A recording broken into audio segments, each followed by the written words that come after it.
Fala RPGista, fala aventureiro, fala aventureira, bom dia. Hoje a gente vai dar sequência no nosso guia e eu vou falar um pouquinho sobre o Volos Guide to Monster, esse livro muito bacana, esse livro que já saiu há muito tempo, mas eu não falei dele aqui na resenha, como eu falei do Xanatar, muita gente achou bacana, veio conversar comigo para falar um pouco mais dos livros, né? Essas dicas, se compensa, não compensa fazer uma resenha dessa. Eu resolvi fazer, vou trazer aqui de vez em quando algumas e até a gente chegar a todas, né? Mas vou fazendo devagarzinho. E essa que é do Volo, a gente vai falar um pouquinho sobre ela. Esse livro, ele traz como primeira estrutura esse personagem, o Volotamp Gedarme. Ele é o autor do livro. Então isso é uma curiosidade, esse personagem, esse NPC, é o autor do livro que a gente está falando. E isso não é uma novidade. A gente já tem guias antigos, ó, Volos Guide to Dalelands. A gente tem o Volo Guide to Waterdeep, lá tudo em Forgotten Realms, né? Volo Guide to Sword Coast, o Volo Guide to North. Então esses guias já de Forgotten Realms já foram usados, já foi explorado. A gente tem de Cormyr, por exemplo. E aí a ideia é trazer num guia desse NPC trazer mais histórias dessa região de Forgotten Realms. E essa sacada que já era usada lá nos anos 90, nas edições mais antigas do D&D, de AD&D, já foi usada, né, no Forgotten Realms. E eu até trouxe um aqui que eu achei muito legal, esse me interessou muito quando eu estava dando uma lida sobre isso, que é o Volo Guide to All Things Magical. Eu me lembrei que na época que eu joguei em Forgotten Realms nos anos 90, eu joguei muito pouco. O jogador que jogava na função de DM na época, né, ele tinha esse livro e era muito bacana. Ele ajuda a inspirar muita coisa até dessa série aí. Esse talvez é um sonho de consumo, esse livro do Volo Guide to All Things Magical. Mas tem muito mais que isso, tá? Eu trouxe aqui só alguns para ilustrar esse começo da proposta, que ela não é nova, ela é uma reinterpretação desses guias. A sacada é esse NPC, o Volo, ele foi trazido na quinta edição como um NPC. Ele está presente em algumas aventuras. A gente tem a Tomb of Annihilation, que eu estou terminando de mestrar. Já fiz até umas resenhas sobre ela. E também a Dragon Heist, até onde eu sei essas duas. Eu não sei se ele está em outras. Mas ele está como NPC dentro dessa aventura. E lá ele está na Tomb of Annihilation, spoiler, alert. Ele está inclusive, por curiosidade, vendendo o seu novo manual, Volos Guide to Monsters. Dentro da aventura ele está vendendo esse manual e eu achei muito bacana porque eu usei essa ferramenta. Um dos jogadores comprou o manual dele e sempre que ele queria saber alguma coisa de uma criatura de shoot, quando ele consultava o manual eu conferia vantagem no teste. Eu achei bem legal.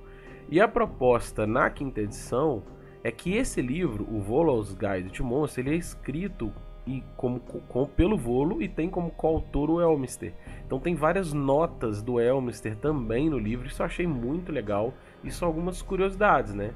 E ele vem com essa arte, essa é a arte principal, e tem a capa alternativa, que é essa, que tem esse Mind Flayer muito bacana, mas essa arte da capa principal para mim ela está entre os pontos fortes, porque é uma das artes mais bonitas da quinta edição para mim. Olha que coisa magnífica, esse gigantão olhando no olho do Volo e o Volo com seu manual ali fazendo as suas anotações, né?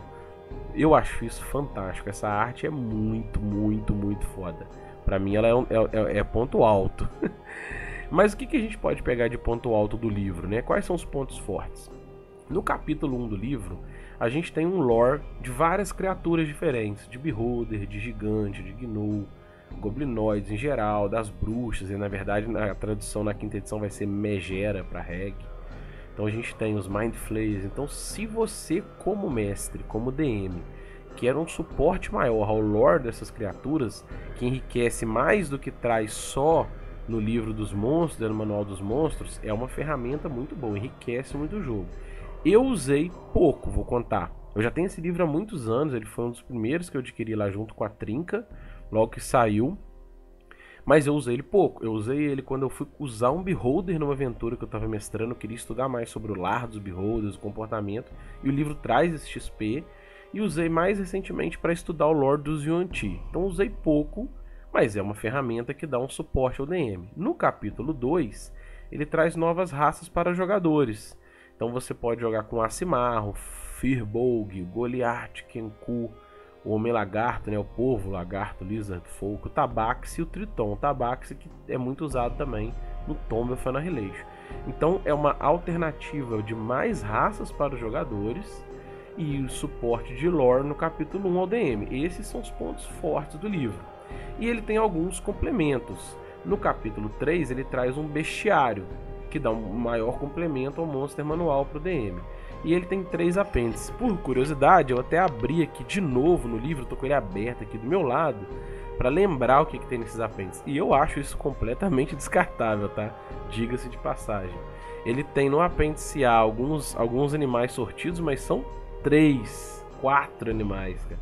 Tem um Auroch, o Col, que é uma vaca. Cara, piadas aqui. Tem um golfinho. Então, assim, eu acho completamente descartável ter uma ficha de um golfinho. Mas, sei lá, é um suporte ali que você tem. O capítulo 2 tem o NPCs, em geral, né? Então você tem, por exemplo, um aprendiz de mago, um arquidruida, um arqueiro. Algumas opções, um champion. Então são algumas opções complementares de NPCs que tem no final do Monster Manual. E ele tem uma lista de monstros no apêndice C, que é um sistema organizado. Ele é até bem organizado. Eu nem lembrava quando eu fui fazer essa resenha, eu fui dar uma olhada. Tô com ele aberto aqui.